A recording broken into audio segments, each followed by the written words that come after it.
সরকার হয়েছে জনগণের আর জনগণ হয়েছে সরকারের।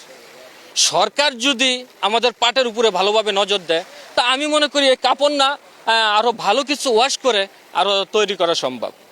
দেখেন, আমাদের প্রজন্ম সোনালী আশার নাম জানি, আমাদের পরবর্তী প্রজন্মে যারা আসবে তারা মনে হয় না সোনালী আশার নামটা ঠিকমতো জানবে। তো আমি সরকার, প্রশাসন, জনগণকে আমি দৃষ্টি আকর্ষণ করছি, আসুন আমরা পলিথিন বর্জন করি, পাটের পণ্য ব্যবহার করি। এই পাট আমাদের প্রধান অর্থকারী ফসল। দেখেন, প্রাথমিক বিদ্যালয় ইনশাল্লাহ 2 লক্ষ শিশুদের মাঝে বিনামূল্যে স্কুল ড্রেস, শুধু স্কুল ড্রেসই নয়, মাননীয় স্পিকার, স্কুল ড্রেসের পাশাপাশি আমরা বাচ্চাদেরকে বাংলাদেশের তৈরি আমাদের একসময় যে সোনালী আঁশ বলতাম সেই জুট থেকে, পাট থেকে তৈরি আমরা বাচ্চাদেরকে স্কুল ব্যাগ দিব।